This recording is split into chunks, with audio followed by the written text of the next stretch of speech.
Welcome back. Today we're going to look at another game of Li Tian's, and this time he's up against the Indonesian international master, Pitra Andika.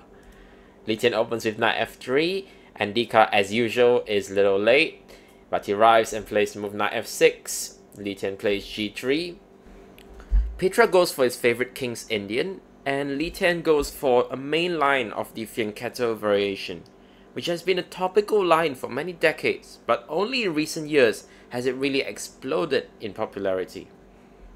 Now Pitra chooses the old main line with knight bd7. This line has been around for a very long time, even before the Zurich 1953 tournament where it was first popularized.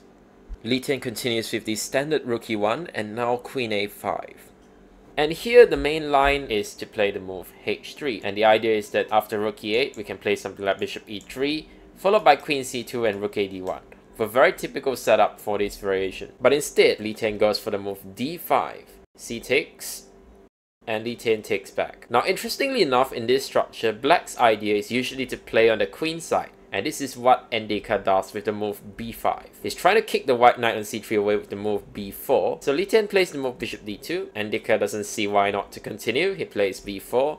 And Li Tian now puts his knight on a4. So now there are some ideas like a3, exploiting this pin on the queen. But Andika reacts well, playing the move knight to b6. Li Tian takes the knight, and Andika takes back. Now it's interesting to see who this trade actually favors, because black having less space is alright with trading pieces. However, that knight on c3 was also one of white's worst pieces, so I don't think Li Tian was too averse with trading it off. Now Li Tian continues with bishop e3, hitting the queen on b6. The black queen drops back to d8. And here, after long thought, Li Tian comes back with the move bishop d2. Pitra has a choice. He can repeat with queen b6, or he could play the move a5. No, I think Li Tian was intending to provoke this move a5 to attack the pawn with a3, b takes a3, and rook takes a3. We would now target the pawn on a5. However, I'm not so convinced that this is so good for white. Black can play a move like queen b6, and a bishop c3, can play bishop d7 followed by a4. He's got a lot of counterplay on the queen side, and I think black's doing well here. But of course, I can't blame Pitra for repeating. It's also worth noting that Pitra has the threat of knight g4 here, attacking the pawn on f2. So Li Tian has to play the move h3, stopping that idea. But Pitra says, alright, I'm gonna play the move knight d7 and renew the threat of f5. Well, Li Tian plays bishop e3, Pitra's queen as usual drops back to d8, and now Li Tian develops his rook and says, alright, do your worst. Pitra says, okay, why not, I'll play f5, e takes f5, g takes f5, and queen d2. Li Tian had this all planned out.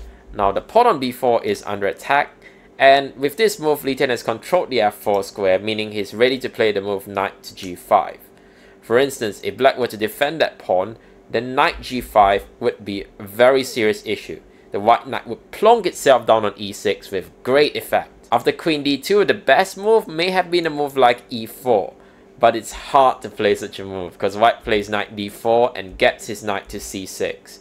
And this just looks like a great position for white. Pitra appears to have found a smart idea, playing the move knight f6. And the idea is that if queen takes b4, it seems like a pawn on d5 is hanging. But Li Tian has seen further. He takes queen takes b4, and suddenly Pitra realizes that if he plays knight takes d5, then now queen b3 pins the knight along this diagonal, and now the knight is lost. For instance, after bishop e6, knight g5 wins the whole house. So after queen takes b4, Andika reluctantly had to play the move a5.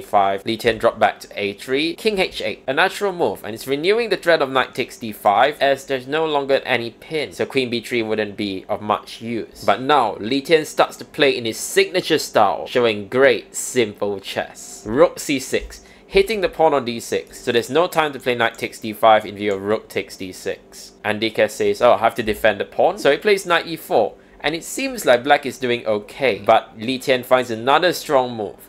Knight d2, exchanging the defender of that pawn on d6. Now Andika is in serious trouble, but he finds a very interesting idea. He plays bishop b7. So this seems like a nice counterattack as it's hitting the rook on c6, and if the rook moves back, then the pawn on d6 is no longer under attack, and black can easily drop his knight back to f6 for instance. But instead, Li Tian finds a very nice resource. He sacrifices the rook.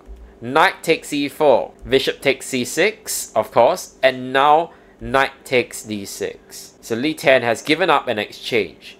But in return, he's got a very nice passer on d5, a very nicely placed knight on d6, and the black pieces are completely discoordinated. Black drops his bishop back to d7, the only move. Now Li Tian continues with knight b7, Andika moves his queen to f6, and the knight comes back immediately to c5, hitting the bishop. Black must drop his bishop back to c8, and now Li Tian plays rook d1, preparing to push the pawn all the way. Andika is struggling to find a move here, and he eventually settles on the move queen g6 with f4 ideas. But Li Tian calls his bluff and plays the move d6. Andika decides might as well gamble, and he plays the move f4, but Li Tian calmly drops his bishop back to c1. Now he retains all the threats like d7, bishop takes a8, and black can't deal with all of them. Pitra saves his rook, but now d7.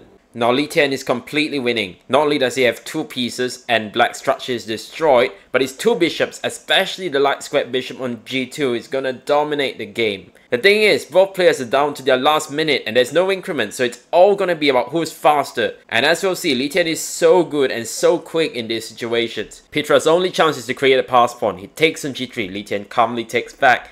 And now Pitra has to push his passer, he plays e4, but Li Tian ignores it, just king h2. The pawn's going nowhere, Li Tian says. Pitra knocks over everything and plays queen e6, a blunder, which Li Tian immediately spots. He plays knight c5. Now the pawn on e4 is lost. The queen must move, and now Li Tian calmly takes on e4 with the knight. And now Pitra's got no hope left. Bishop e5. Now bishop c3, more trades. Li Tian's trading off into a winning endgame. Bishop takes e5, queen takes e5. And now, trade off the queens, queen c3. Now Pitra is losing by time and by position, so he has to resign. A great game by Li Tian.